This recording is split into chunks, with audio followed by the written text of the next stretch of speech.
The millionaire showed up at the grand party showing off his new family. But no one imagined that his hired wife faced unpayable debts and a difficult past. When the hired woman's ex-husband discovered what was going on, everything started to unravel.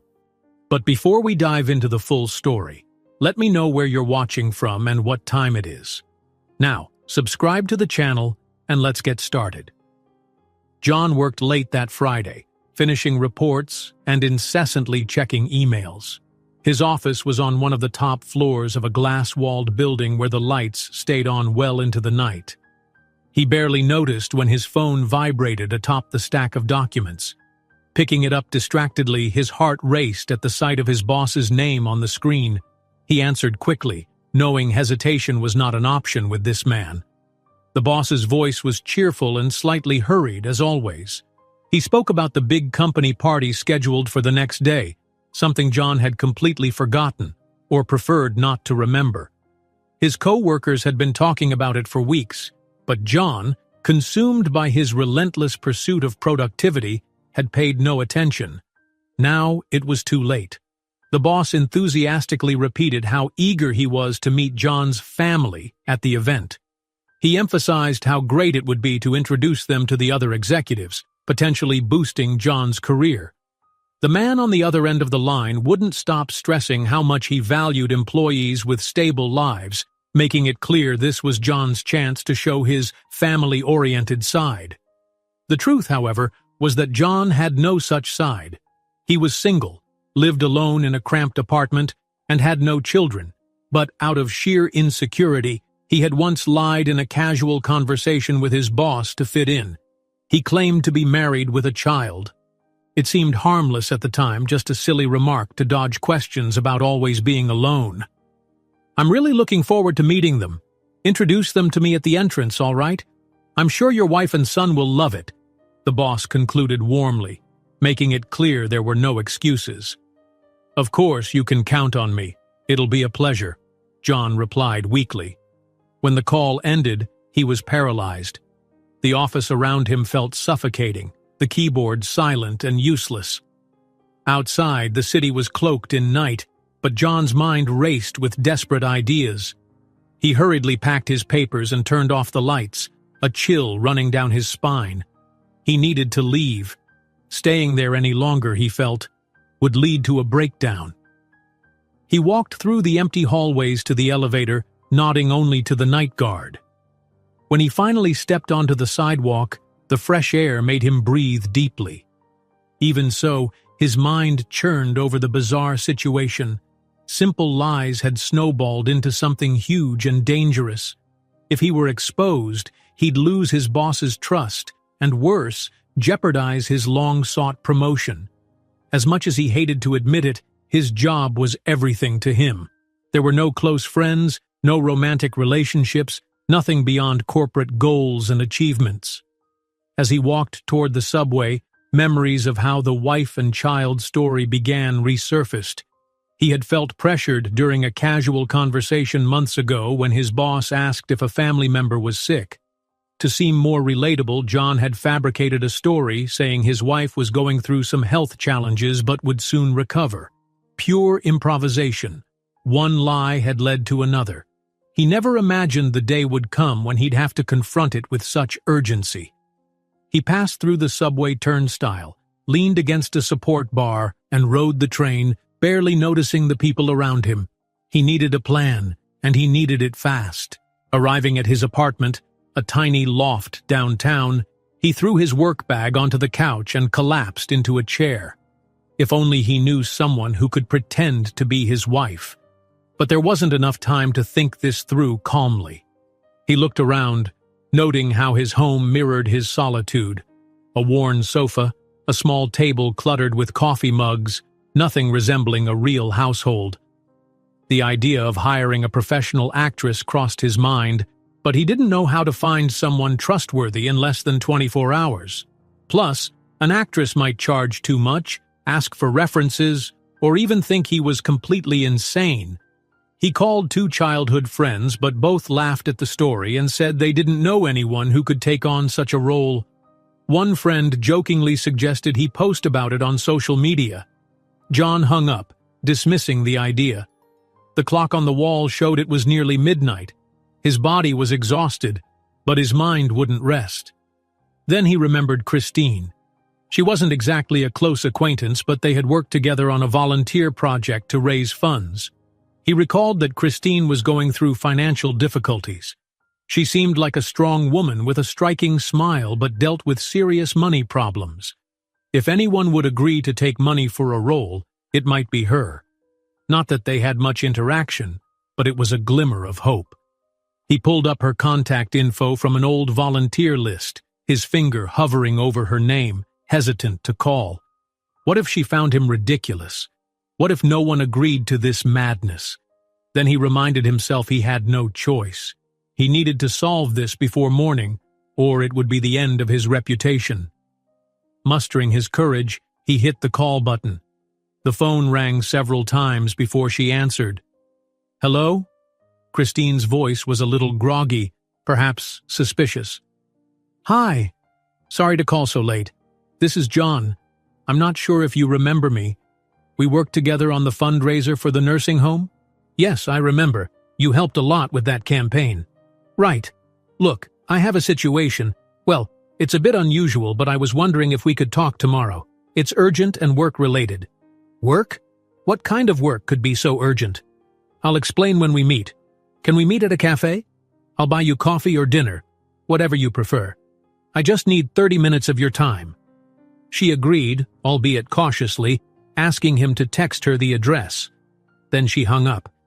John exhaled sharply, as if he'd been holding his breath for minutes. He needed to sleep at least a little to organize his thoughts, but the tension still loomed. He decided to take a quick shower to calm his nerves.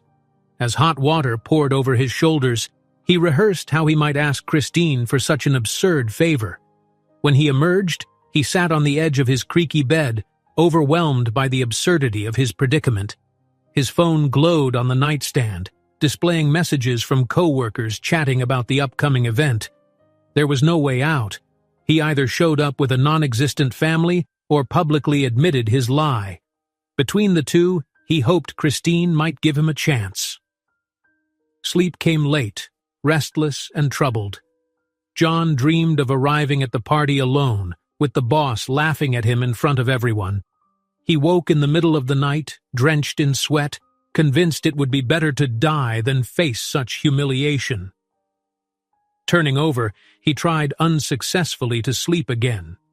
When his alarm went off, he was exhausted, with deep circles under his eyes, but he had to face the day. Throwing on the first clothes he found, he grabbed a quick coffee and headed to the cafe where he was to meet Christine. Sitting at a corner table wedged between the wall and a window, he ordered a double espresso, his hands trembling as he held the cup. Christine arrived shortly after, wearing a simple jacket and her hair tied back hastily. She looked tired but greeted John with a faint smile. She sat across from him, pushing the menu aside. "So, what's this mysterious job about?" she asked, raising an eyebrow. John took a deep breath, wishing he'd rehearsed more. "It's complicated. I need you to pretend to be my wife, just for one day." Christine's expression shifted instantly. She shook her head in disbelief, opening and closing her mouth as if unsure whether to laugh or be offended. John felt sweat trickling down his neck. He needed to explain better but found himself frozen.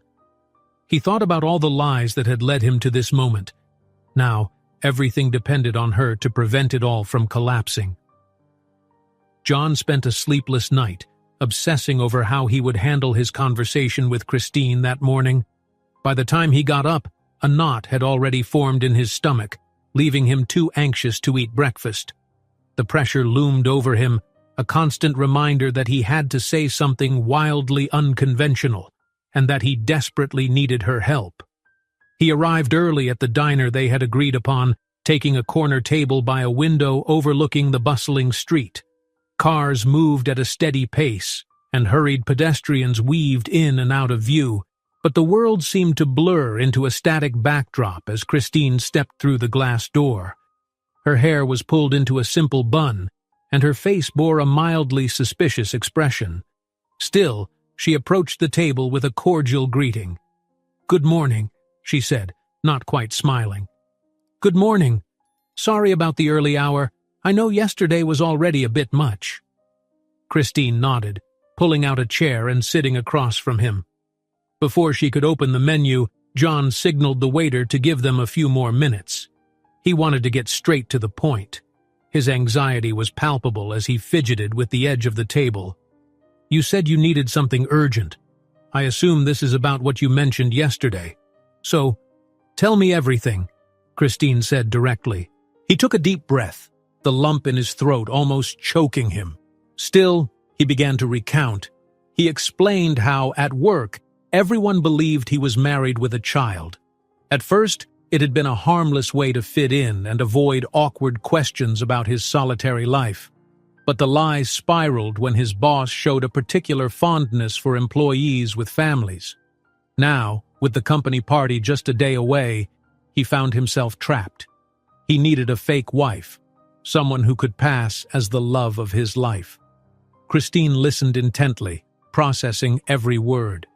After a sigh, she leaned her elbow on the table and asked, "And you think this plan makes any sense? Why not just tell the truth?" He gave a bitter smile. "Because if I come clean now, I'll probably get fired or at the very least completely ruin my reputation. My boss will see me as a liar. I've invested years in that place." She leaned back in her chair, studying him. It wasn't hard to see how cornered he felt. "And where do I come into this?" He exhaled deeply. "You could pretend to be my wife, just for a few hours, at the party tomorrow night. We'd fake being a couple for years. No one would suspect a thing since they already think I'm just very private about my personal life." Christine remained silent, staring out the window as if seeking answers in the flow of traffic. "All right, and what's in it for me? You mentioned payment. I'll pay whatever you ask. I know you're going through a tough time. We met during those community projects, and I've heard from mutual contacts that things haven't been easy for you." She frowned slightly, pressing her lips together. Indeed, she had been struggling to pay off some debts. The offer was tempting, but the proposition sounded insane. Shaking her head, she couldn't decide right away. Then John let slip. "There's one more thing. I told them I have a son, about 13 years old." Christine gave an incredulous laugh. "So you didn't just invent a wife, but a kid too?" He scratched the back of his neck, embarrassed. "Yeah, you have a son around that age, don't you? A boy named Ben. If he'd agree to play along, I'd pay extra." "You're kidding," she muttered. "You want me to involve my son in this farce?" John raised his hands in surrender. "I know it sounds crazy, but it's just for one day. Tomorrow night you two pretend to be my family, we show up together, have dinner, attend the party, and that's it. Afterward I'll pay you, and we'll never have to talk about this again." Christine fell silent again, carefully weighing her options. On one hand, she hated the idea of lying and involving Ben in a charade. On the other hand, her son was clever and might actually enjoy this bizarre challenge, especially if there was a reward for him.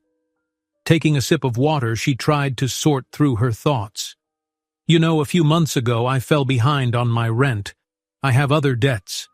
And Ben has been begging me for an iPhone, one of those really expensive models. I always tell him I can't afford it. If you covered something like that, maybe he'd agree," she admitted, feeling odd about essentially selling her son for a phone. John straightened up. "I can do that. Whatever model he wants, I'll make it happen. I just need him to be convincing as my son. It'll only be a few hours of acting." The weight of the decision bore down on Christine, a mix of ethical hesitation and financial necessity. As a single mother, she couldn't afford to turn down opportunities, but she also questioned the safety of such a scheme. Yet John didn't seem dangerous, only desperate. "All right," she sighed. "I'll have to talk to Ben first. I can't guarantee he'll say yes, but I'll explain the situation." "That's fine by me, I'll wait. Let's meet again later and—" Before he could finish, Christine's phone rang. She raised a hand, asking for a moment, and saw it was Ben calling. Ben was at home, asking if he could hang out with friends. Christine put him on hold and looked at John. "I'll ask him to come here. I don't want to waste time.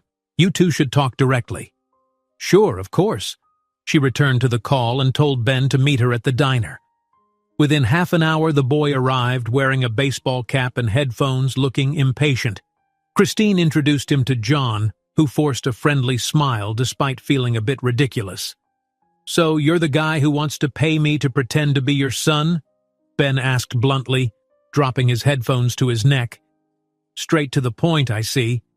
John cleared his throat, trying to stay composed. "The idea is for you to pretend to be my son at a company party. People need to believe we're a family." Ben raised an eyebrow, eyeing John's slightly worn suit. "And what's in it for me?" "You want an iPhone, right?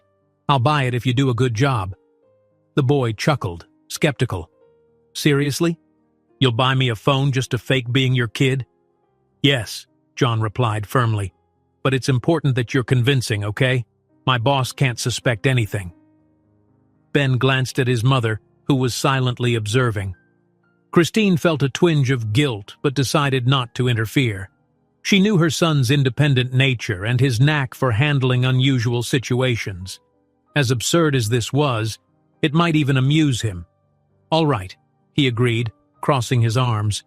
"But I want the phone before the party, or at least proof I'll get it." "Deal," John said quickly. "We'll work out all the details later." Christine couldn't help but smile faintly as her son playfully leaned into the absurdity of the situation. Still, her expression turned serious again. This wasn't a game. They needed to be careful. John's boss was demanding, and any slip-up could ruin everything. With all three of them present, they began hashing out some details. John explained that the event was a cocktail party followed by a formal dinner. They'd need to look presentable and stick to a cohesive story. Ben, amused, asked about the menu and how to fake interest without appearing bored.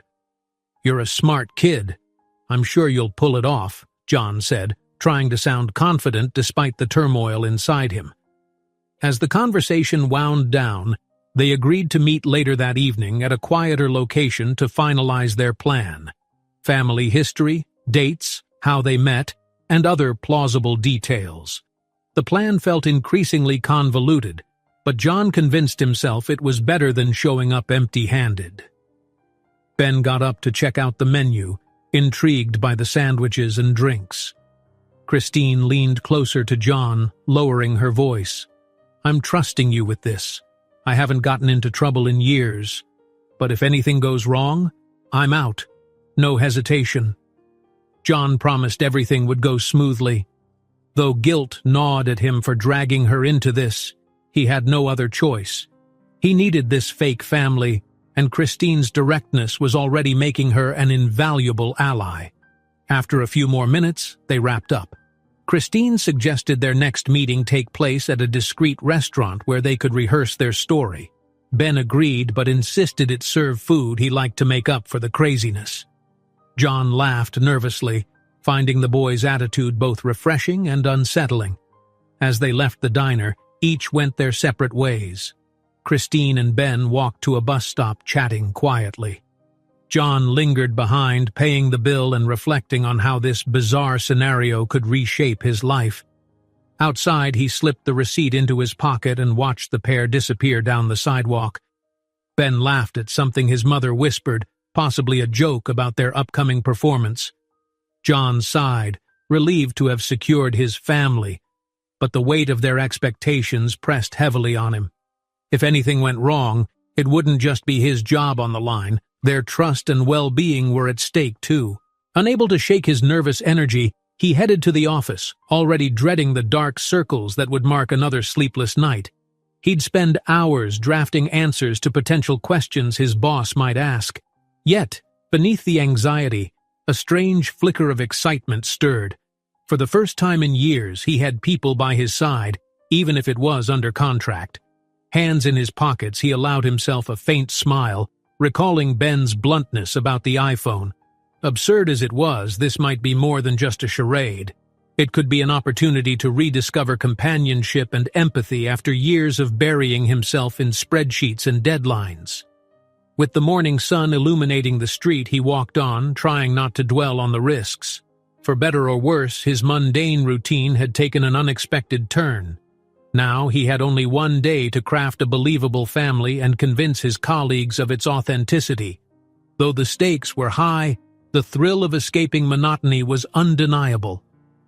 Taking a final step away from the diner, he felt the stirrings of an adventure ahead.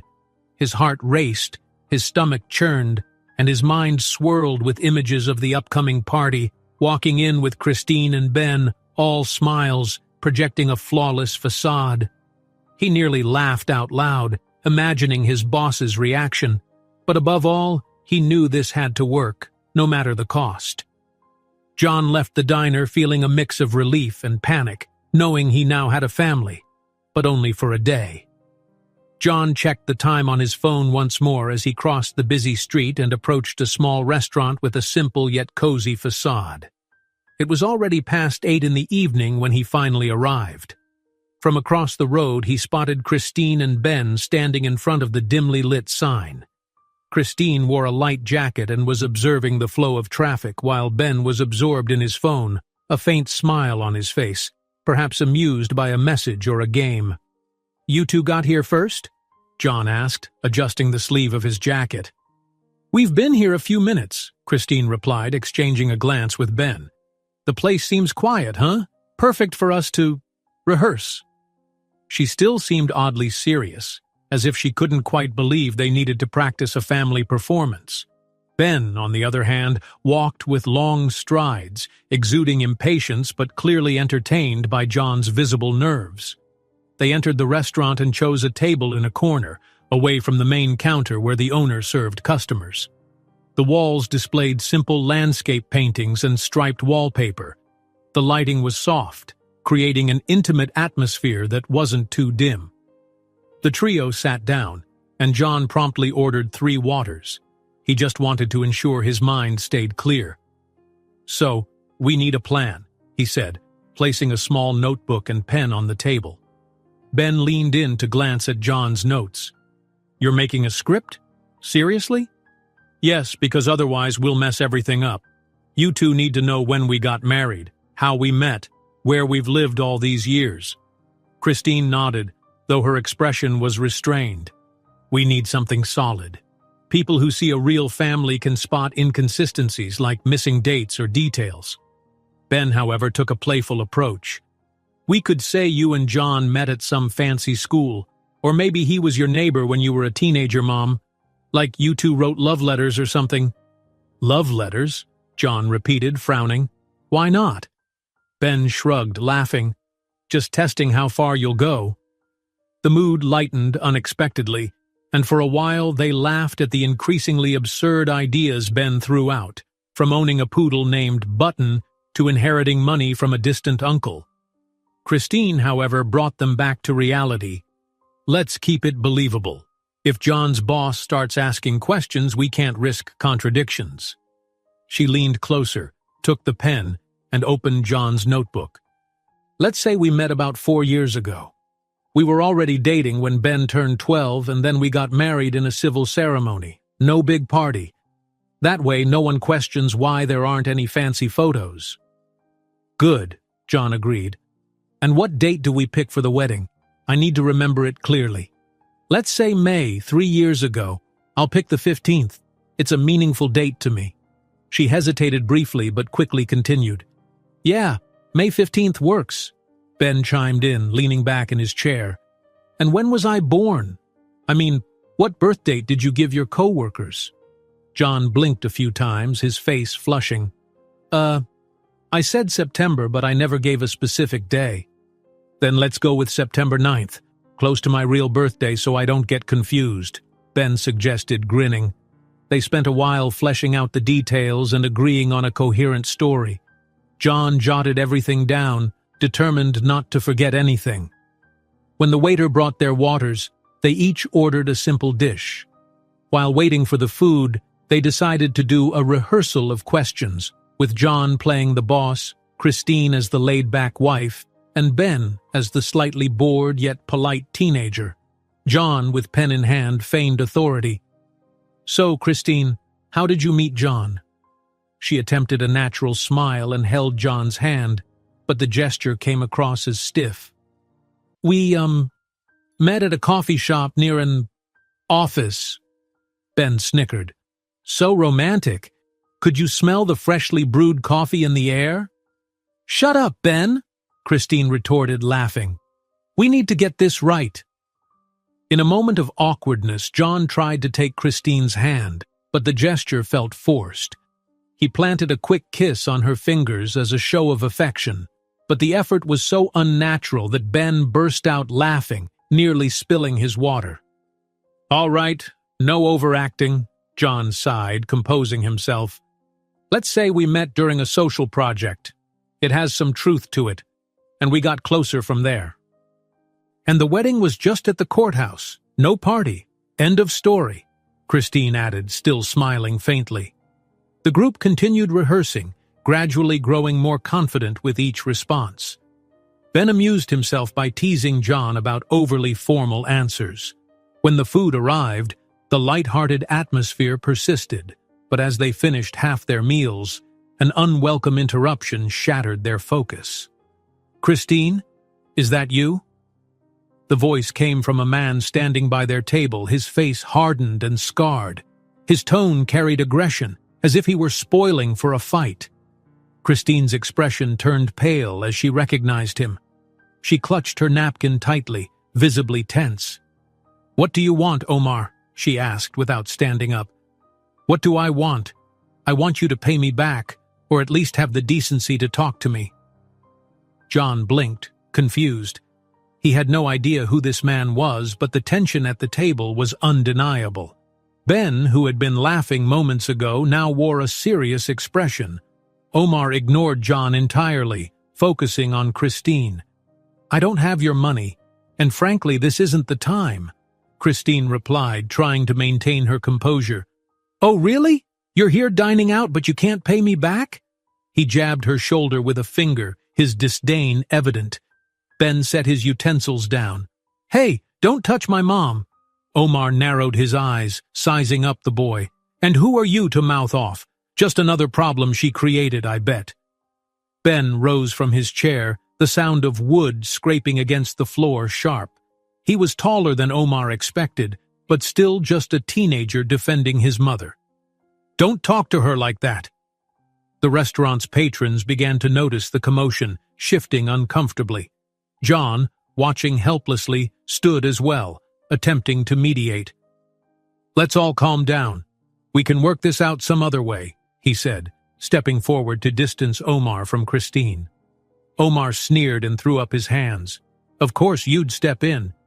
"You're her new sucker, aren't you?" Christine shot to her feet, furious. "Stop talking about things you don't know, Omar. This has nothing to do with him." Before she could continue, Omar gestured toward Ben with contempt. "And this kid thinks he's brave now? Come on then, tough guy." That was all it took for Ben to step forward, lightly shoving Omar's arm. "Come at me! Leave my mom alone!" A shove escalated into a stronger push. Omar retaliated by grabbing Ben's shoulder roughly, nearly toppling a chair. John, startled, circled the table and intervened, shoving Omar away to shield Christine and Ben. "Enough!" John shouted, gripping Omar's shoulders. The restaurant owner emerged from behind the counter, his expression full of authority. Raising his hands, he demanded, "If you don't stop now, I'm calling the police." Omar pulled away, straightening his jacket and glaring at Christine. "This isn't over. You owe me, and I'll get what's mine." Christine said nothing, her heart pounding, aware of the public scene unfolding. Ben remained in a defensive stance, though his trembling hands betrayed his nerves. John stayed between them and Omar, a protective barrier for the family he had just adopted. The restaurant owner gestured firmly for Omar to leave. Some customers whispered, uneasy and curious.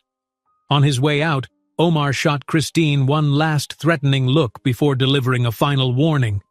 "You think I'll forget about the debt? Just wait." As Omar disappeared into the night, A fragile calm returned to the restaurant.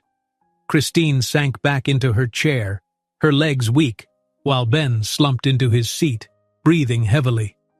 John hesitated, then placed a comforting hand on Ben's shoulder, a paternal gesture that felt surprisingly natural. It took a moment, but the boy finally relaxed, though his eyes remained fixed on the door. "You okay, kid?" John asked, meeting his gaze. Ben nodded after a pause. "Yeah, I hate when people talk to my mom like that." Christine glanced at John, her expression softening with gratitude. "Thank you for standing up for us. I didn't expect you to react like that." John gave a sheepish smile. "Neither did I. It all happened so fast. But you're all right, right?" She rubbed her arm, where Omar's finger had left a red mark, and murmured that she'd be fine.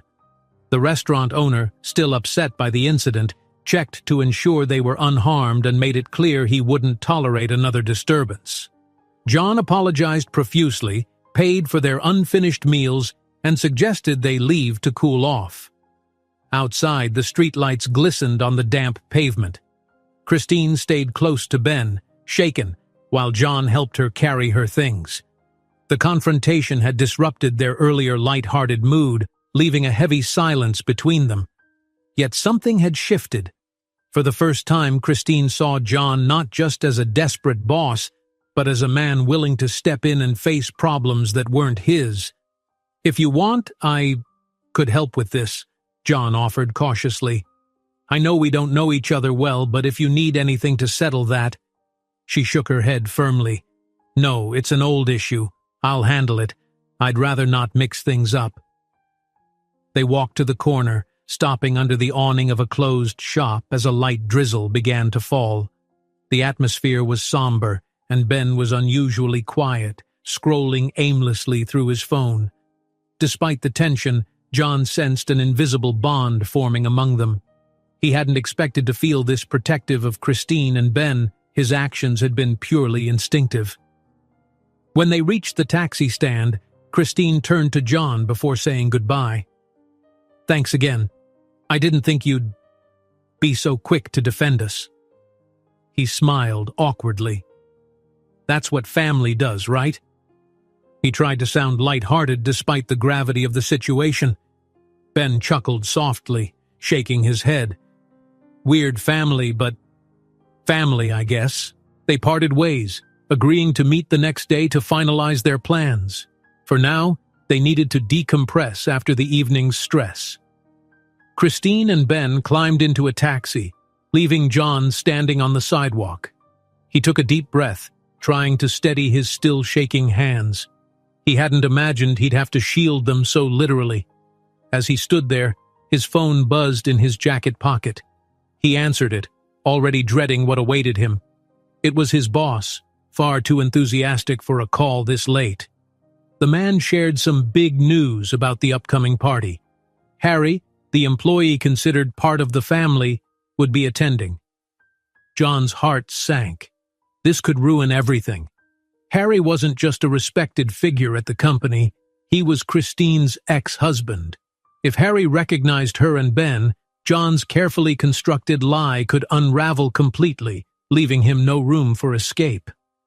After ending the call where he learned that Harry would be attending the party, John froze for a moment on the sidewalk. The cold wind whipped against his jacket, but he barely felt it. He knew Harry was Christine's ex-husband and, more importantly, Ben's biological father.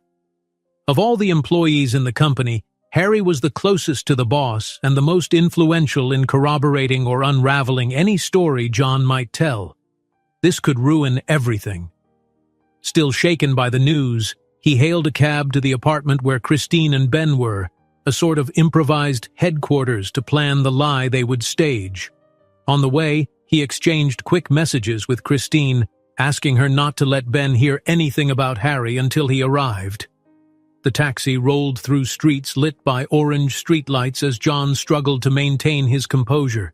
It wasn't enough that he had to lie blatantly.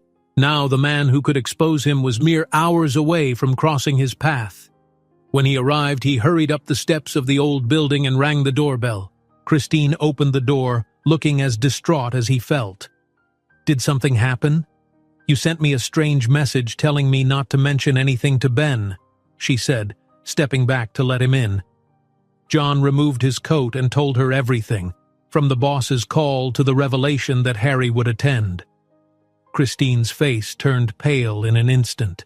She closed the door and leaned against the wall as if she needed support. "It can't be. Harry? Is it really him?" she whispered, exhaling slowly. "My boss said he's been with the company for years. He's practically family.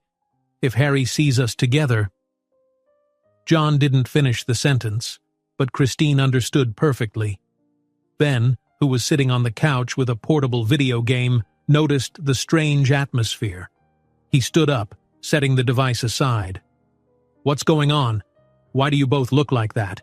he asked, looking between them. Christine hesitated but knew there was no point in hiding it from her son. She approached him and placed a hand on his shoulder. "Ben, do you remember your father, Harry? Well, it seems he'll be at the party." The boy's eyes widened. Although he always pretended to be an easygoing kid, it was clear that the mention of his father caught him off guard. His face contorted in a mix of anger and sadness. He looked away, shoving his hands into his pockets. "I don't want to talk about him. He disappeared, never cared about me. Now, out of nowhere, he's going to show up?" he muttered, his voice shaky. John observed him, feeling an unexpected pang of discomfort. He realized this stirred up old wounds and knew that more than ever, they needed to tread carefully. If Harry recognized Christine and Ben, the lie would unravel in seconds.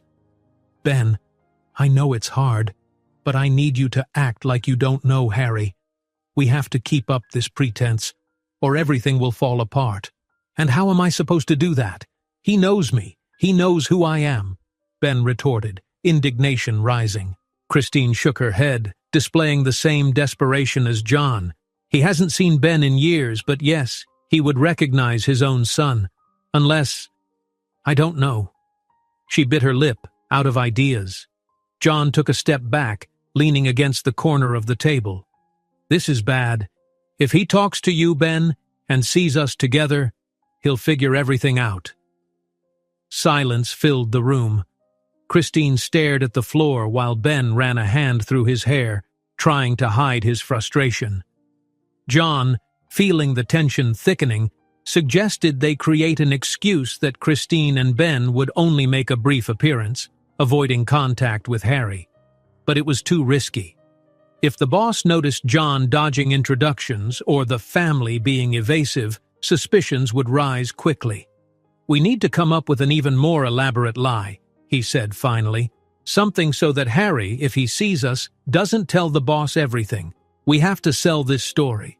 But how?" Christine let out a deep sigh. "Harry and I had a terrible fight when we split. He hates me, especially for leaving with Ben. If he sees us together, it won't take him long to stir up trouble." Ben clenched his fist, looking like he was about to punch the air. "I hate that guy, but I'll do whatever it takes to help. I just don't want to go near him." They realized the situation was growing more complicated by the minute. Suddenly, John's phone began ringing insistently. He answered, seeing it was the boss again, asking for details about his family's arrival. The boss wanted to confirm the exact time they would show up and the appropriate attire. John tried to sound calm, assuring him everything was under control and that Christine and Ben were excited to meet everyone. As he spoke, he saw Christine covering her face with her hand, exhausted. She whispered for John to end the call quickly. After agreeing on a time, John hung up, drained. "Well, one thing is certain. We have to project confidence," he said, turning to Christine and Ben. "If we seem nervous, both the boss and Harry will notice." They stayed up a while longer, sketching out new plans and crafting excuses for even the slightest suspicion. Christine remembered she had some old photos of her and Ben, predating Harry, and wondered if they could create fake albums to give credibility to their story with John. Ben rummaged through a cardboard box near the shelf until he found an old album with pictures of his mom at various moments. "These are just of me and Mom. Harry doesn't show up much, but—" He flipped through the pages and pointed to one where Harry appeared in the background, almost out of focus.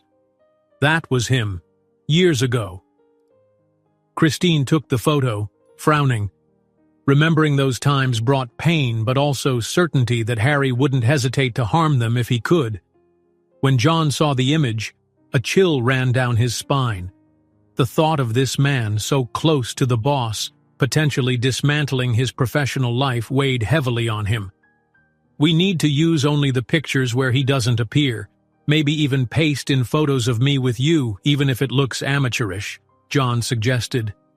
He had bought photo paper and a decent printer for quick forgeries like this. They would spend the night cutting and pasting images, creating imaginary wedding and vacation albums. It was a ridiculous endeavor but seemed essential to maintain their cover. During the process, Ben felt an odd tension in the apartment. It seemed like someone was lingering in the hallway. At one point, he heard footsteps abruptly stop outside the door. He opened it, expecting to see a nosy neighbor, but no one was there, just the dimly lit corridor. He closed the door again, thoughtful, and mentioned to Christine and John that he felt like they were being watched. To make matters worse, John's phone kept ringing sporadically, but the line went silent whenever he answered. He started suspecting that Harry might already be investigating, though he couldn't be sure. Christine, anxious, urged everyone to focus on finishing the fake memorabilia and organizing their fabricated stories carefully. After hours of work, hunger finally set in, and John offered to pick up some pizza. He descended the stairs and walked a few blocks to the nearest pizzeria.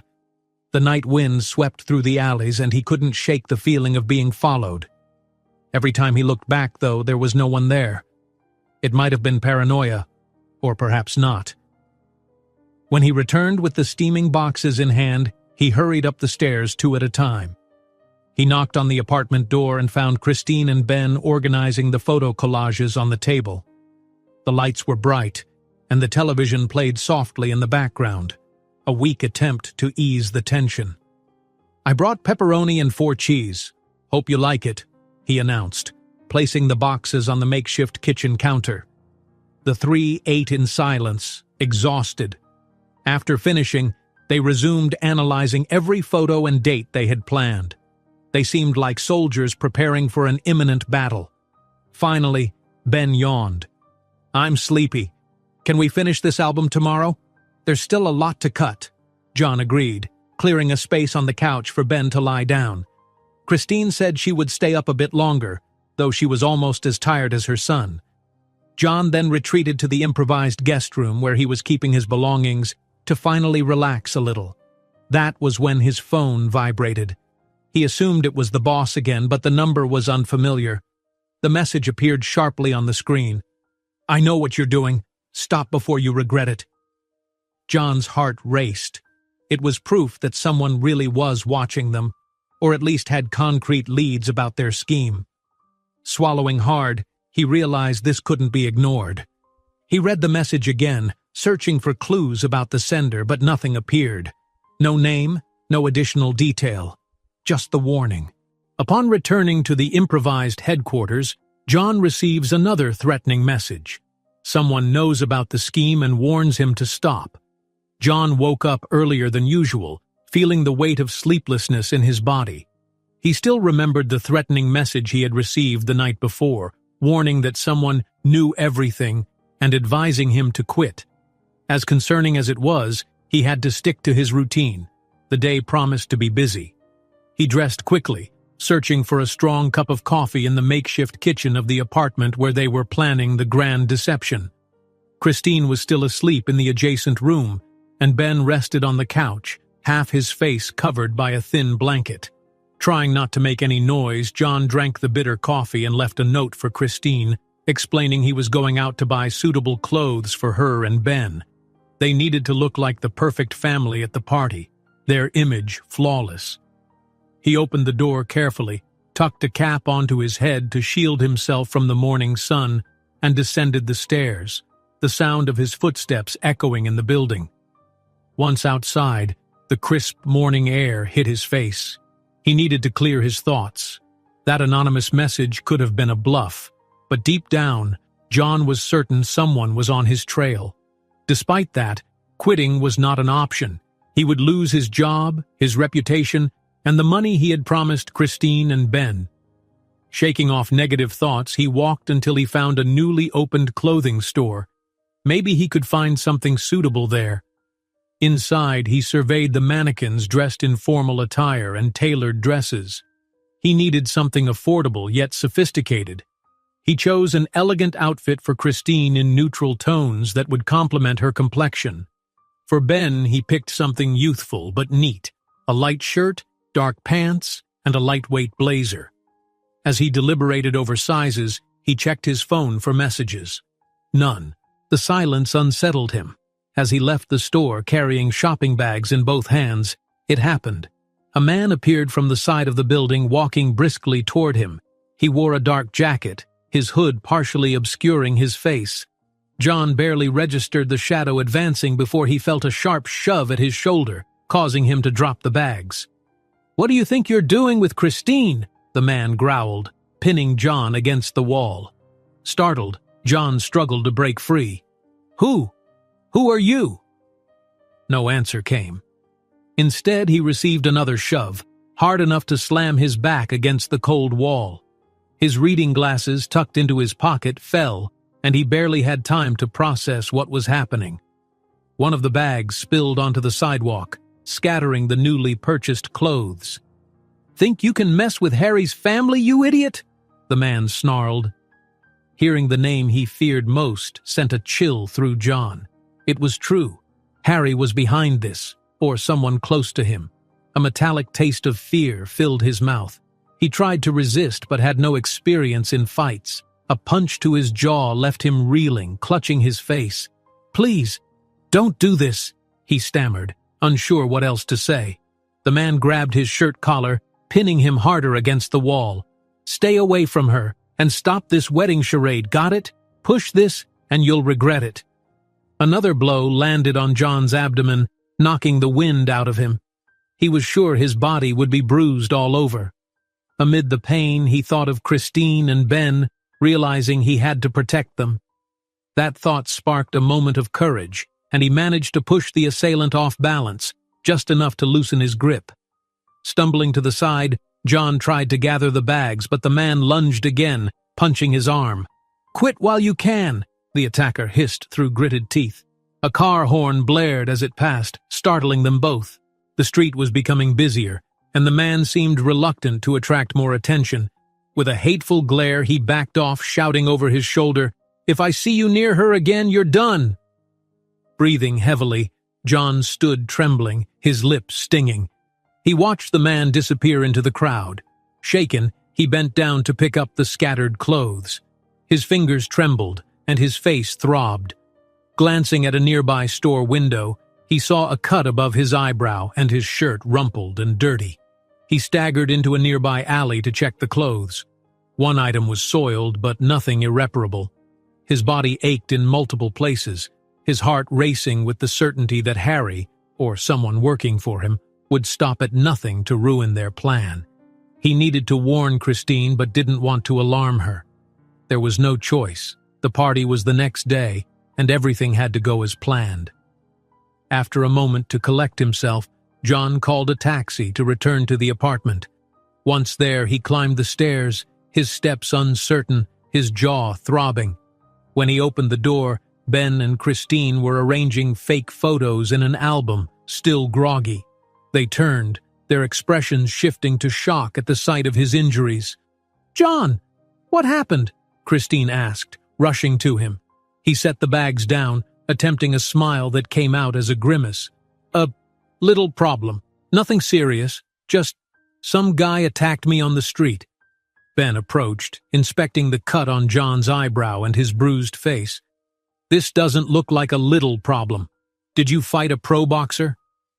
Not wanting to panic them, John explained that someone had confronted him and mentioned Harry, making it clear they didn't want the couple together. Christine's face paled as she clutched her chest in disbelief. "So Harry sent someone after you?" she whispered, glancing at Ben with evident concern. John shrugged, frustrated. "It seems likely. The guy didn't say much, but it's clear they know everything." Christine exhaled shakily, her mind racing with the image of Harry, a man who could be charming at times but had caused her immense pain in the past. He had left without taking responsibility, without supporting their son. Now he seemed determined to sabotage the only stability she saw in sight. "This is bad," she admitted, trying to think of solutions. "Maybe we should just cancel the party."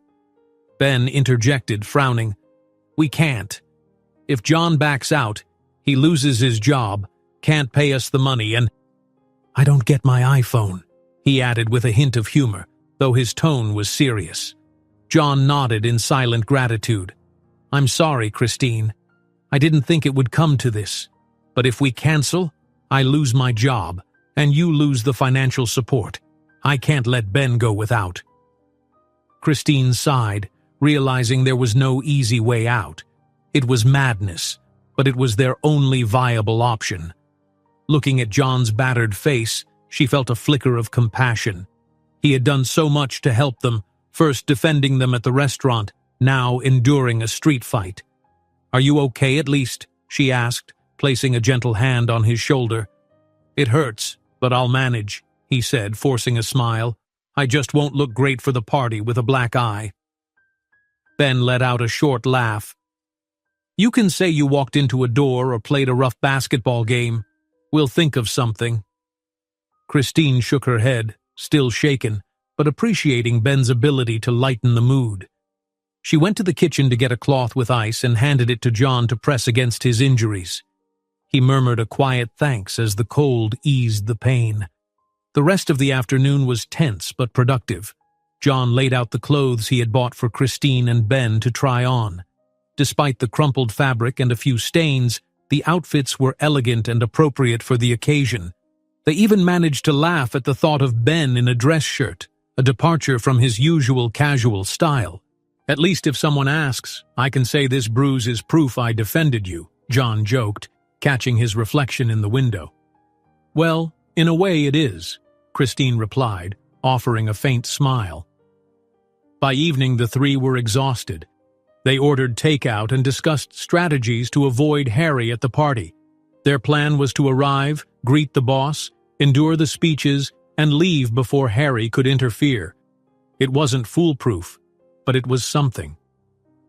Later, as John stared at his bruised reflection in the small hallway mirror, he felt a surge of anger and determination.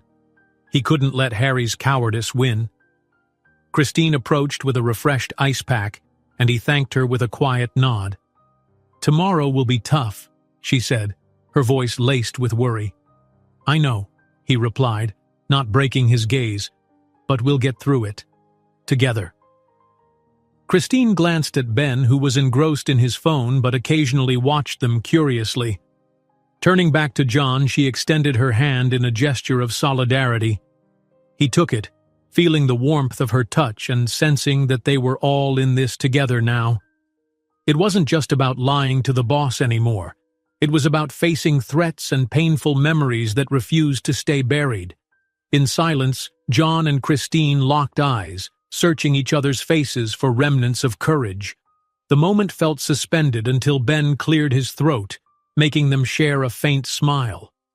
The whole situation was bizarre, but there was a spark, almost as if they were becoming a real family. John woke up with the first rays of sunlight slipping through the gaps in the curtains of their makeshift apartment refuge.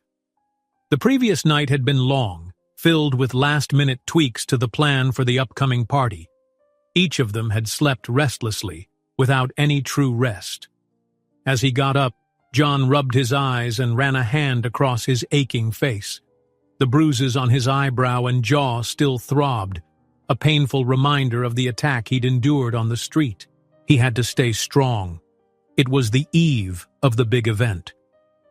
In the small living room, Christine was already finishing her work on the fake photo albums, meticulously checking if all the pictures looked authentic. She wore a simple t-shirt and had her hair tied back in a ponytail, though the tension in her eyes betrayed her calm demeanor. Ben sat cross-legged on the couch, playing on his phone, though his uncharacteristic silence was hard to miss. He seemed quieter than usual, perhaps imagining what it would be like to face Harry or how they'd manage to sustain their lies in front of so many important people. "Morning," John mumbled, grabbing a mug and pouring himself some coffee. "Morning," Christine replied without lifting her eyes from the album. Then she glanced at him. "Did you get any sleep?" "Enough not to pass out from exhaustion," he answered, taking a bitter sip and feeling the coffee churn in his stomach. The trio sat in silence for a moment. The day outside was beautiful, but the atmosphere inside the apartment was thick with tension. Each of them knew that in less than 24 hours they'd need to pose as a perfect family, while Christine's ex-husband, Ben's father, would be there lurking. And then there was the boss, with his scrutinizing eyes, and the colleagues eager to judge. Trying to lighten the mood, John sat down beside Ben. "Hey, kid, you good?" Ben shrugged. "Just thinking. Do you think Harry will actually try something?" John set his mug down on the coffee table. "I don't know. But I do know he won't let this slide." Christine, hearing this, shot them both a worried glance. She picked up the pages of the fake wedding album they'd pieced together the night before, scrutinizing every detail. The photos were a rushed collage of moments where John appeared alongside Christine and Ben, hastily assembled and far from perfect, but convincing enough to fool someone who wasn't paying close attention. "These dates need to match the stories we've told," Christine reminded them, pointing to a picture of a supposed beach trip where she and John appeared together. "If the boss asks about anything, we need to stick to what we've said." Ben, always practical, chimed in, "We can memorize it. It's like studying for a test. Trip to the beach in 2019 for Mom's birthday because John wanted to," and so on. John chuckled, appreciating the boy's sense of humor. But the tension was palpable. Needing a break, he suggested stepping outside for some air, but Christine immediately declined, worried they might be followed or confronted by someone sent by Harry. Just the suggestion of leaving the apartment made everyone uneasy. To distract themselves, they decided to rehearse their lies one last time, simulating conversations they might have at the party. John played the role of the boss, asking questions like, "Where did you study?" or "How long have you lived together?" Christine and Ben tried to answer naturally. The practice stretched on, with Ben occasionally throwing in exaggerated details to test John's composure, much to Christine's disapproval. She didn't want any embellishments that might raise suspicions. Around 10 a.m., John's phone buzzed on the table. He grabbed it quickly, frowning at the screen. Another unknown number. The message was short and ominous. "You still have time to back out." John's heart raced. He showed it to Christine, who took a deep breath to calm her anger. Ben, reading over their shoulders, clenched his fists. "Will he ever stop threatening us?" Christine whispered, glancing toward the window as if expecting to see someone lurking outside. John set the phone aside, frustrated. "We can't back out. This is the only way to save my job. And you need this money too." Christine didn't argue. She knew that pulling out now would leave them in a dire situation. She'd already told the boss too much. Rumors about John being a family man had spread. Pride was also at stake. They'd come too far to turn back now. Determined not to waste time, Christine brought up a crucial detail: the timing of their arrival at the party. The boss had requested that John arrive promptly at the start, but with Harry potentially lying in wait, perhaps it would be safer to arrive a bit later, when the crowd could shield them. "Maybe it's not a good idea to walk in with the boss, as he suggested," Christine said, flipping through her notebook. "I agree," John replied. "We'll meet him a few minutes later and say we got stuck in traffic or something." The rest of the day blurred by. They adjusted their outfits, practiced their lines, and tried to maintain an air of normalcy. But anxiety loomed over them like a dark cloud. A sudden knock at the door startled them all. though it was just the delivery boy bringing their meal. They ate quickly, speaking little, knowing this was their last night before the event. As night fell, the shadows in the apartment grew longer, casting an eerie tone over the room. John couldn't resist peeking through the curtains now and then, looking for signs of anyone lurking. The memory of the attack, the cryptic messages, and the heavy footsteps in the hallway haunted him. Christine noticed his unease and placed a hand on his arm. "It's going to work. I know this sounds crazy, but we have a plan." John inhaled deeply, forcing a smile. "Thank you. You've been strong through all this." Ben, sitting at a distance, observed them silently. There was a quiet relief in his expression as he watched his mother and John support each other. A passing motorcycle startled them, and they all instinctively glanced toward the window, then shared a nervous laugh at their paranoia. Later, as they prepared for bed, John gathered Christine and Ben in the living room. Without a word, he extended his hands. They exchanged confused glances but joined him, forming a circle in the small, cluttered apartment.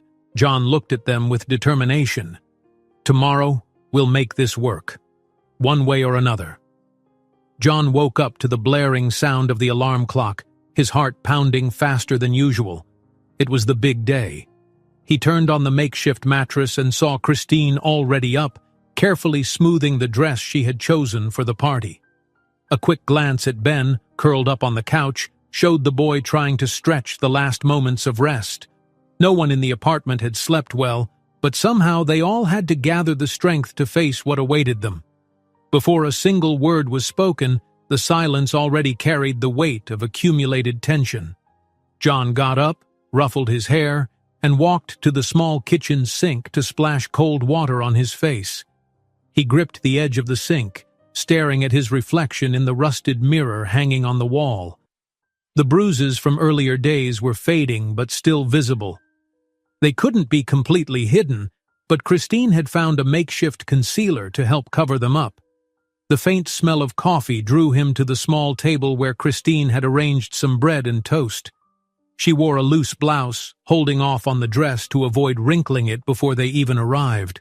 Her focus seemed to be on the simple act of preparing breakfast, but her eyes kept darting to the clock on the wall. The time they were supposed to leave for the party was fast approaching. "Did you sleep well?" she asked gently, though her concern was evident. "Enough not to faint," John replied, forcing a half-smile that barely formed. "And you?" "Could have been better." Ben finally emerged, yawning and adjusting his shirt. He sat between them, picking up a piece of bread and chewing without much enthusiasm. They exchanged silent glances, as if even speaking was too much effort. In just a short time, everything would change. They would have to play the part of the perfect family, smiling and mingling with strangers at a lavish event. After breakfast, they gathered their things in the apartment. Christine insisted on dusting John's face with powder to downplay the bruises, and he reluctantly allowed it. Ben, watching the scene, couldn't resist teasing that Dad was going to look even more handsome than usual. The joke drew a nervous chuckle that faded quickly, as they all knew the consequences would be severe if their act slipped. Later, each dressed as best they could. Christine wore discreet but elegant shoes to match her light dress. Ben put on the dress shirt John had bought for him, grumbling about having to button the cuffs. John donned his best suit, even though it felt a little tight. He looked at himself in the mirror and took a deep breath. The appearance projected professionalism and calm, but his stomach churned. The time to leave arrived quickly. John called a taxi to avoid running into anyone suspicious on the street. The ride to the party venue, a grand event hall downtown, was marked by tense silence and a few uncertain glances. Their plan was to blend in with the other guests before formally presenting themselves to the boss. Stepping out of the car, they saw the building's luxurious facade. A red carpet stretched inside, flanked by ornamental plants. Right away, they noticed several employees chatting near the entrance. The party wasn't at its peak yet, but people were steadily arriving. John swallowed hard, cast one last look at Christine and Ben, and led them inside. Crossing the threshold, The soft hum of music filled their ears. The spacious hall glittered, with chandeliers hanging from the high ceiling, tables arranged along a large central carpet, and servers circulating with trays of drinks. A chill ran through John as he noticed a few colleagues already there, their curious gazes lingering on the trio. Christine looped her arm through his and Ben forced a smile, pretending to enjoy being there. A few uneventful minutes passed. Several of John's colleagues came to greet them, surprised to meet the wife and son he had casually mentioned in past conversations. They seemed impressed by Christine's elegance and Ben's good humor. Jokes flew about how John had kept this part of his life well hidden. John smiled politely, but his eyes kept darting between his family and the crowd, scanning for any signs of trouble, or Harry. The boss, meanwhile, was surrounded by executives near the stage, where a brief speech would later be given. He seemed cheerful, though he hadn't yet noticed John's arrival. This was both a relief and a reminder of the inevitable confrontation ahead. "Would you like something to drink?" John asked, attempting to ease the tension. Ben nodded, and Christine requested water. John stepped away briefly to find a server. Christine and Ben stayed behind, quietly commenting on the decor and the people around them. Everything seemed under control until a commotion erupted near the entrance. A lively group arrived, their laughter and greetings echoing in the hall. In the middle of it all, Harry appeared, impeccably dressed and animatedly chatting with an older colleague. From a distance, Christine and Ben froze. They instantly recognized the man who embodied so many past conflicts. Christine's body stiffened, her palms clammy. Ben took a step back, his face tense with memories of unresolved frustrations. For a moment, both wished to leave immediately. Their worst fear had arrived. Harry was here, laughing and shaking hands, and it wouldn't take long for him to notice them. Shortly after, John returned with 2 sodas and a glass of water. Noticing Christine and Ben staring at the door, he followed their gaze. He recognized Harry, even though they had never met in person, from the photos Christine had shown him. It felt as though the ground had vanished beneath his feet. He quickly regained his composure. "Stay calm," he whispered, handing them the drinks. "We just need to stay away from him and not draw attention."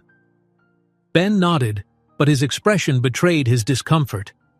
In a blink, Harry spotted Christine and frowned. It was clear he recognized her, even after years. His eyes shifted from Christine to Ben, and then to John. Surprise turned into a mix of anger and scorn. "I think he's seen us," Christine muttered. Before they could move, Harry made his way through the crowd, excusing himself politely. He stopped in front of them and spoke loudly enough for those nearby to hear, "Well, well, so this is where you've been hiding.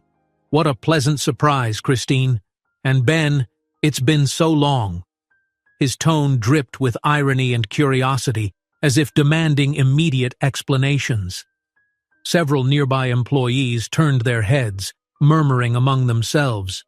John realized he needed to stay composed, but his stomach churned. "This isn't the time or place for this, Harry," Christine replied firmly. "Oh, but I think it is," he shot back. "After all, how many years has it been since I last saw my son?" He turned his gaze to Ben, who held it with a mixture of pain and defiance. The awkward silence was broken by a small group of John's colleagues approaching, concerned. Forcing a smile, John intervened. "Don't worry, just a family acquaintance. We're catching up." Harry let out a dry laugh. "Family? That's an interesting choice of words. You've been talking a lot about family, haven't you, John?" The insinuation hung in the air like a blade. John's legs felt shaky. He needed to find his boss and concoct an excuse. But before he could move, the boss himself appeared, cheerful at first upon spotting John but lighting up further when he saw Harry. The 2 men were old friends. "John, finally I've been looking for you, and I see you're already with Harry," the boss said, patting their shoulders. "Now where's your family? I'm eager to meet your wife and son." John gestured to Christine and Ben. "Here they are, Christine and Ben." Harry chuckled derisively, prompting more confused glances among the employees. The atmosphere grew tense as Christine stood rigidly and Ben crossed his arms, his face a mask of suppressed emotions. The boss looked between Christine and Harry, puzzled by the palpable tension. Harry seized the moment. "Interesting, she and I go way back. And that boy there? Let's just say I'm a lot closer to him than it might seem." The murmurs grew louder as people exchanged worried glances. The boss's frown deepened, the wrinkles on his forehead betraying growing doubts about John. Harry stepped forward, his gaze fixed on Christine. "So here you are, all dressed up, pretending to be married to this guy? What do you think you're doing?" No one answered. The silence was thick enough to hear the clinking of glasses on the servers' trays. The boss turned to John, his voice serious. "What's going on here?" "Harry, what do you mean? Someone explain this, now." John struggled to form words, but they died in his throat. Christine lowered her head, unsure how to salvage the situation. Ben clenched his fists, ready to speak, but Christine's warning glance stopped him. The growing crowd buzzed with speculation. Why was Harry so agitated? Harry delivered the final blow. "It's simple. This woman is my ex. We haven't spoken in years. And that boy, he's my son." He pointed at Ben firmly. "If she's here pretending to be John's wife, something's very wrong." Shock rippled through the room. John's colleagues exchanged stunned looks, some gasping. The boss turned to Christine, then to John, his expression shifting to one of disbelief. "John, is this true?" the boss demanded. "Are they Harry's ex-wife and son?" John's eyes darted around, searching for an escape. Ben seemed ready to burst with anger, while Christine, her face flushed with shame, remained silent. Harry's smirk widened as he waited for the response no one wanted to give. The entire party came to a standstill, all eyes on the group. The boss cleared his throat and raised his voice, ignoring the murmuring crowd. "Is this true or not? Speak now." John felt as though time had frozen within the improvised circle of curious gazes. The boss stared at him sternly, waiting for an answer, while Harry kept a bitter smile on his face. Christine's hands were clenched, and Ben, with his head bowed, seemed unsure whether to stay or run away. An oppressive silence filled the air, as if everyone was holding their breath. "Is this true or not?" the boss repeated impatiently. The crowd shifted uneasily, forming a semicircle on the dance floor. People whispered openly, unable to hide their curiosity. The hall, once filled with music and light-hearted chatter, was now immersed in tension. John, breathing heavily, realized there was no point in lying anymore. His chest felt heavy, and his legs barely supported him. "Sir," he began hesitantly, I lied. I'm not married. I don't have a family. I made it all up to impress you and the company." His voice came out thinner than he intended. A murmur of surprise rippled through the employees. Some rolled their eyes, others let out low exclamations of shock. The boss remained motionless, his piercing gaze not yet comprehending the presence of Christine and Ben, nor Harry's exact role in all this. Seizing the moment, Harry raised his voice. "See, sir, I told you something was off. They're not together. She's my ex-wife, and Ben is my son." He pointed at Christine and Ben, who stood frozen. Christine's face tightened. She was torn between humiliation and anger. She wanted to defend herself, but she had agreed to take money for this charade. The shame of standing there, exposed in front of so many people, consumed her. "Don't look at me like that, Christine," Harry sneered, noticing her discomfort. "You agreed to this, didn't you? Needed money again?" Christine clenched her fists, but couldn't respond. Ben, on the other hand, raised his head and looked at his biological father with pure disappointment. "Don't talk to her like that," the boy finally retorted, his voice breaking. "You don't know anything." The boss, bewildered, ran a hand over his forehead. He needed to restore order but lacked clarity. Pointing at John, he demanded more direct answers. "Why did you do this? Why lie to everyone about having a wife and a child?" I didn't want to seem—" John tried to justify himself, but no words could save the moment. "I thought having a family would make me seem stable, someone you'd want to promote, but I took it too far." The boss's face twisted in disappointment. He stepped back, scrutinizing John from head to toe as if he no longer recognized him. Around them, co-workers whispered, some shaking their heads disdainfully, others just shocked. To many, John had always been the serious, disciplined, and reserved employee.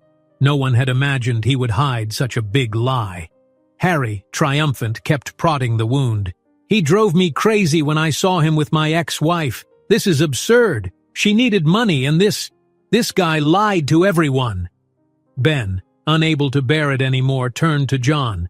"So everything you said to us was just to gain the company's trust, huh? You wanted to pass as a husband and father." John shook his head, desperate.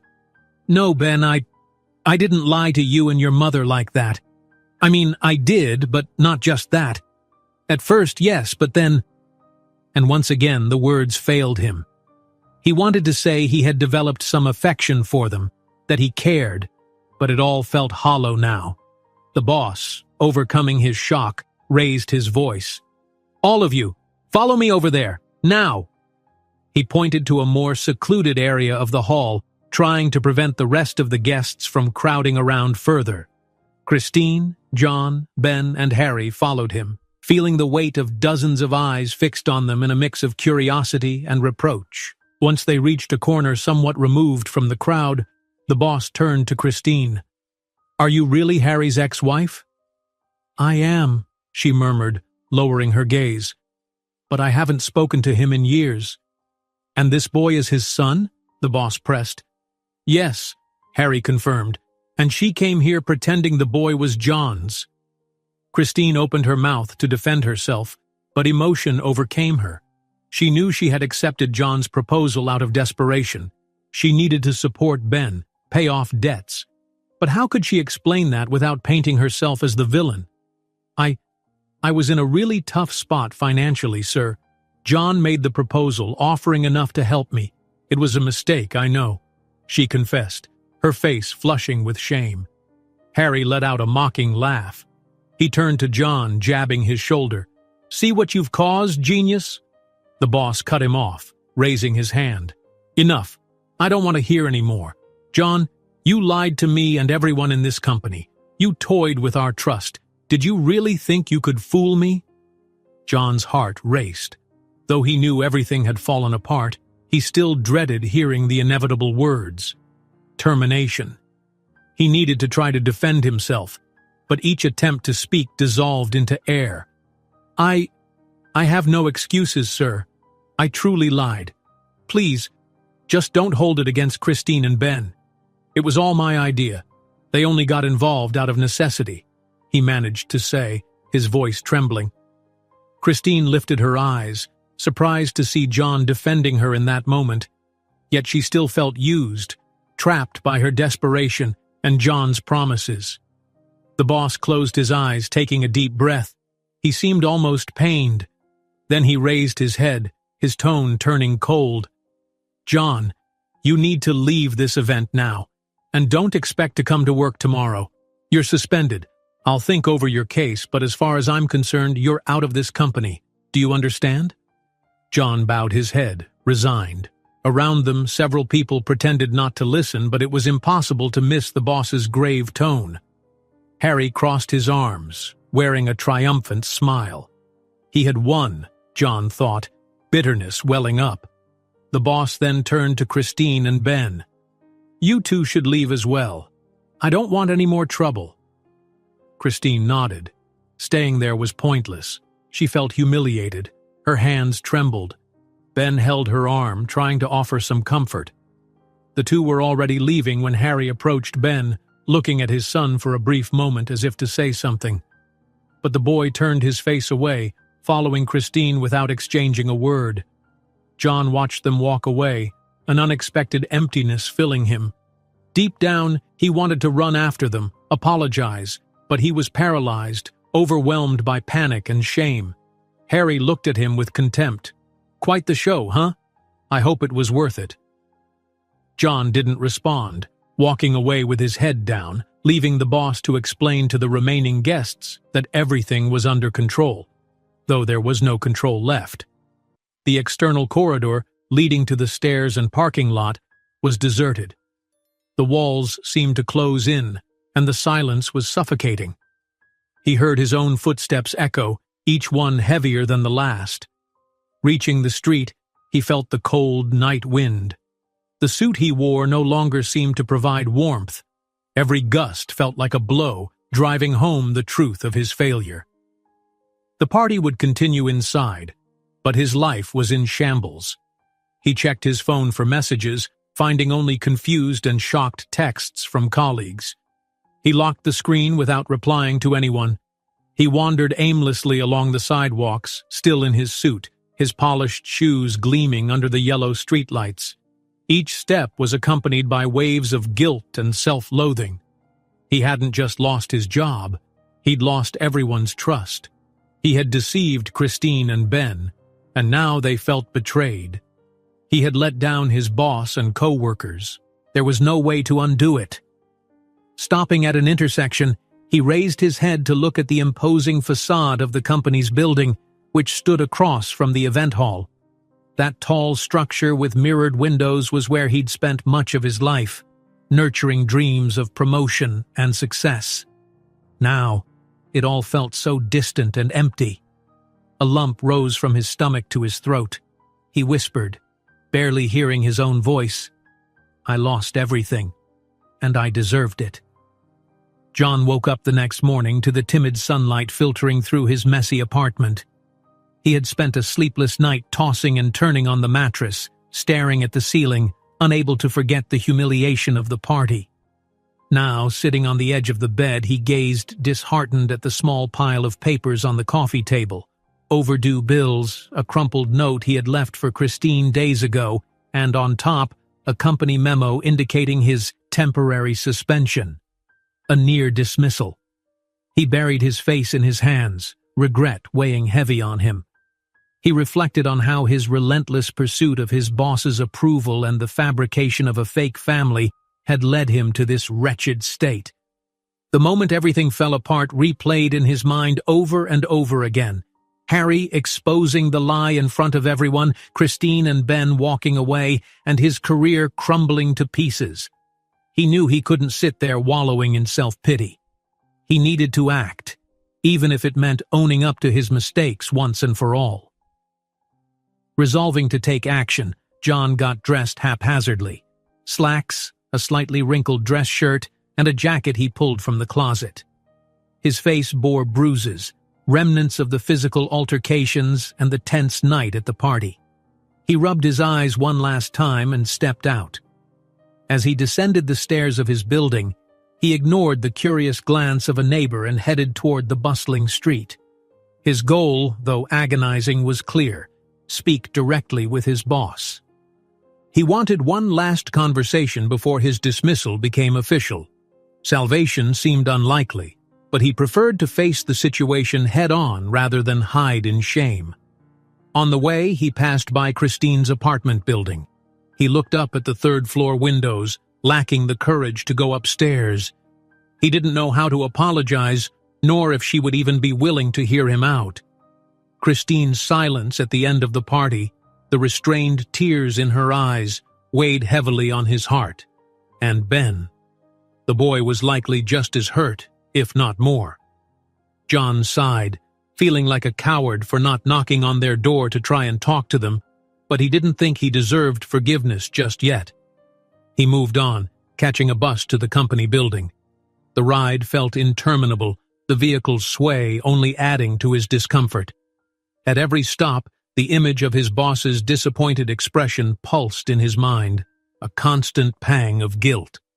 When he finally arrived, he stepped off the bus and stood before the glass facade of the place where he had worked for so many years. He had always dreamed of climbing the corporate ladder, earning recognition, but now he was just the man who lied about having a family. At the reception desk, the air was thick with hostility. The receptionist eyed him with a mix of disdain and pity. He hadn't been officially fired, but news of his suspension and the party scandal had spread like wildfire through the halls. He passed with nothing more than a curt nod and headed to the elevator. As it ascended, he avoided looking into the metallic mirror reflecting his weary face. Reaching his boss's floor, he walked through the open office where rows of cubicles stood. Colleagues whispered, pausing their typing to steal glances at him with questioning eyes.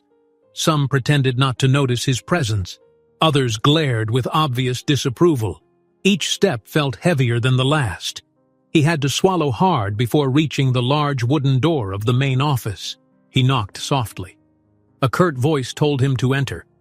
It was his boss, seated behind a broad desk cluttered with reports. The man raised his head, his expression hardening at the sight of John. It took him a moment to speak, as if calculating the precise tone to use. "Why haven't you resigned yet?" the boss asked bluntly. "I thought you wouldn't have the guts to show up here after everything." John took a deep breath, standing straight. "I came to explain myself, and to face the consequences." The boss gestured toward the chair in front of his desk, not in a welcoming way, but with strict authority. John sat, his heart pounding so loudly he could almost hear it in the silence. Across the desk, the boss drummed his fingers on a folder. "I expected better from you," the boss began. "Lying about having a family, bringing a woman and a child I don't even know to deceive me. Do you understand how serious this is?" John nodded, his voice low. "I do, and I know I went too far. I have no excuses. I just want to say that I didn't intend to harm anyone. I wanted to impress you, to earn that promotion." The boss closed his eyes briefly, exhaling. "And what do you expect now? Don't you think you should clear out your desk already?" John adjusted himself in the chair, striving to maintain a shred of dignity. "If that's what you think is fair, I'll accept it. But please, don't blame Christine and Ben. They only got involved because of me. They were struggling financially. I'm the one responsible for all of this." The boss frowned. "Do you really think you can fix this by taking all the blame? Why are you so intent on protecting them if it was all just a sham?" John lowered his gaze to his hands. He thought about all the fraught moments he had shared with Christine and Ben, the staged restaurant scene, the night they crafted fake photo albums, the arguments, the tense conversations, but also the glances that hinted at something deeper than a paid arrangement. He knew that somewhere along the line, he had begun to genuinely care. "Because they matter to me. Not in the way of a fabricated marriage. I know that wasn't real. But He hesitated, swallowing hard. "I've learned to value things I took for granted my whole life. I realized that family isn't just a convenient label. It's about support, about being there for each other. And I was selfish, thinking I could manufacture that for my own gain." The boss scrutinized him, seemingly taken aback by his candor. He didn't seem to have anticipated such a response, yet his expression remained stern. "And what do you plan to do now? Stick around as if nothing happened?" The sarcasm in his voice was palpable. "No. If I stay, I want to start over, to prove that I'm not just a liar. I'm willing to take a lower position, lose any chance of promotion, as long as I can redeem myself and ensure Christine and Ben face no further consequences." A heavy silence followed. The boss appeared to be weighing John's words carefully. At last, he gestured dismissively. "We'll see how you do," he said with a sigh.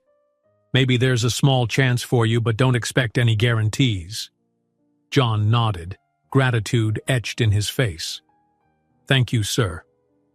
As he left the office, he felt a flicker of hope ignite within him. It wasn't the full redemption he sought, but it was a chance, a thread to cling to.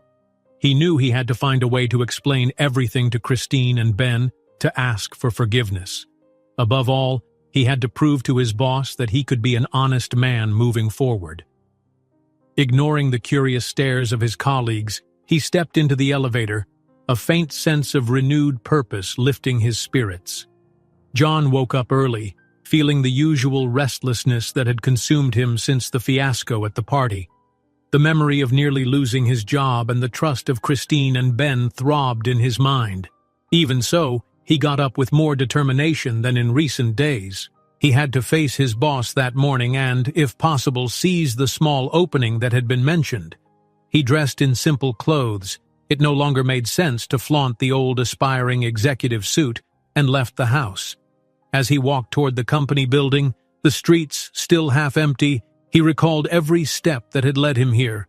The decision to lie about having a family, the desperation to keep up appearances, the improvised deal with Christine and Ben, and the humiliating exposure in front of everyone. He smiled humorlessly, thinking of how his own actions had dug that hole. But that morning, he believed he could change. Passing through the building's reception, the receptionist cast him a wary glance. John returned it with a restrained nod, saying nothing. He took the elevator to his boss's floor, mentally preparing for what might be his last chance. When the doors opened, his heart raced. Coworkers' gazes landed on him, but this time he didn't look away. He stayed firm, knowing nothing could be worse than what had already happened. Arriving at his boss's office, he waited only a few minutes before being called in. Inside, the man was leafing through reports but looked up as John entered. His eyes weren't as furious as before, though they held no warmth. "You're early," the boss remarked, drumming his fingers on a folder of documents. "Yes, sir. I'm ready to start over if that's what it takes and to help in any way I can," John replied, his voice steady but slightly trembling. The boss set the report aside and leaned back in his chair. He explained without preamble that Harry was under suspicion for questionable conduct within the company, especially after word reached management about his alleged intimidation of people connected to John and Christine. The boss hadn't initially paid much attention to rumors, but everything changed after witnessing Harry's explosive behavior at the party. "We need to clarify some things. If you can provide concrete information about how he tried to interfere in your life and Christine's, it might help us identify other issues," the boss said, looking John in the eye. John nodded slightly. He briefly recounted the threats he'd received, the day he was assaulted, and even the anonymous messages that always hinted at his relationship with Christine. He avoided dramatizing but made it clear he wasn't seeking revenge, just a chance to keep working and rebuild his reputation. The boss listened silently, taking in the still visible marks on John's face, reminders of the beatings he'd endured. Finally, he sighed, weary. "All right, here's what we'll do. I'll assign you a simple role, far from management and with no short-term promotion promises. Something like administrative assistant. If you manage to stay honest and productive, and if the information you've given helps with the investigation into Harry, we might reassess your position. Understood?" John felt a weight lift from his shoulders. "Of course, sir. I truly appreciate the chance." "Don't thank me yet," the boss retorted. "Trust isn't easily regained." They parted with a cautious handshake. Suspicion still lingered in the air, but it was a fresh start. Leaving the office, John walked down the corridor, remembering friends who once would have celebrated any good news with him. Now, people avoided him, but he felt relieved not to be completely discarded. Yet, the knot in his throat remained as he thought of Christine and Ben. On his way back, he decided to muster his courage. He'd stop by their apartment. He had to try to apologize in person. Upon arriving, he found the door closed and hesitated for a moment, fearing Christine wouldn't answer. But he knocked anyway, heart pounding. To his surprise, Ben opened the door. The boy wore simple clothes and held a phone in his hand. Seeing John, he grimaced but didn't lash out. He stood there silently, not inviting him in. "What do you want?" Ben asked with a tone of near disdain. I need to talk to you both. Could I come in?" John struggled to keep his voice steady. Ben stared at him, thoughtful, for a few eternal seconds. Then he shrugged and stepped aside. The apartment was still modest but tidy. Christine appeared in the living room, a dish towel draped over her shoulder, crossing her arms at the sight of him. The tension was palpable. "You're here?" she asked, neither hostile nor affectionate. John made a small gesture with his hands, signaling peace. I'm sorry for showing up unannounced, but I wanted to apologize truly. I know how much we all got hurt in this mess. Christine took a few steps, maintaining some distance. You lied to me, made me look like a fool. The party was a disaster. And Ben, you saw how he was? Ben stood nearby, silent but observant. John swallowed the guilt heavy in his stomach. I know. I was an idiot. I can't change what happened, but I want you to know it wasn't just for self-interest that I approached you. At first, yes, I was desperate for a promotion. But then I really started to care about you. I don't want to lose touch with you, he said, his voice trembling. For a moment, Christine averted her eyes to her son. It seemed there was a silent conversation between them. Then Ben spoke up. I know you stood up for us a few times, and I appreciate that. But it's not easy to forgive. John nodded, meeting the boy's gaze. I don't expect forgiveness right away, but if you give me a chance to show I'm not the same liar anymore. The silence hung heavy. Christine recalled moments when John had intervened in arguments to defend her, how he'd tried to shield Ben from Omar's threats, even enduring assaults in the process. Though deeply hurt, she felt a flicker of belief in change. She exchanged another look with her son, who gave a slight nod. Then she sighed. Well, if all you want is coffee and an honest conversation, I guess we can sit and talk, Christine said, avoiding tenderness but offering a truce. John felt a wave of relief wash over him. They sat at the small kitchen table, John, Christine, and Ben. She served coffee, and the atmosphere remained tense at first, but gradually eased as John spoke about his talk with the boss, his demotion, and the opportunity to aid the investigation against Harry. Ben listened intently, and Christine's concern subtly showed. When John explained that his job still wasn't secure, Christine asked, "And if it doesn't work out? What if they let you go for good?" John shrugged, looking at the steam rising from his coffee cup. "I'll look for another job, probably somewhere else. I'm done hiding things from people. But I want you to know that if you ever need help, I'll be here. Honestly, with no ulterior motives." There was a pause. Ben tapped his fingers on the table, thoughtful. So, does that mean I'm not getting that high-end iPhone? The question came with a sly smile, catching John off guard. He chuckled despite the heavy atmosphere. Well, if I keep my job, I think I can make good on that promise. But now it's not just a bribe for you to play a part, okay? Ben made a playful face, and for the first time, Christine smiled too, though faintly. It broke the ice. They spent a few more minutes in cautious conversation with no raised voices or accusations. At the end, John found the courage to extend an invitation. I know nothing will erase what happened, but I'd like to invite you to dinner. Something simple, no pretenses, no payments, no lies, just us talking, honestly, if you're willing. Christine hesitated. She looked at Ben, who shrugged with a small grin. Fine by me, the boy said. As long as there's dessert, even better. She exhaled, closing her eyes briefly, remembering all the pain and confusion, but also seeing sincerity in John's gaze. All right, we can try. But don't fool yourself. Things are still shaky. This isn't a happily ever after. John nodded, feeling his chest warm with hope. I understand. Thank you for the chance. A few days later, back at work, albeit in a lower position, John was no longer the target of explicit mockery as the investigation into Harry gained traction. Rumors swirled that Harry might have been involved in fraud and unethical practices. It seemed he had abruptly resigned, disappearing from the scene. John still had a long way to go to regain everyone's trust, but his humble demeanor helped him maintain some dignity. That evening, fulfilling his promise, he took Christine and Ben to a modest but cozy restaurant, free from the need for pretense. They talked about mundane topics, laughed at embarrassing memories, and even joked about the idea of hiring family. Ben, who used to mock John's formality, cracked jokes and insisted on dessert, showing he was no longer a stranger to the man. After dinner, they stepped out together, feeling the night air lighter. Outside the restaurant, the streetlight highlighted the faint yellowing of an old bruise on John's face, a physical reminder of all he'd endured.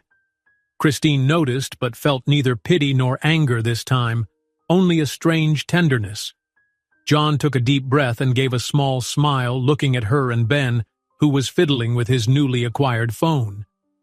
"You know," John murmured, adjusting his shirt collar, "I thought hiring a fake family would save me, but in the end, you saved me from myself." If you enjoyed this story, don't miss the next one. Just click on the screen.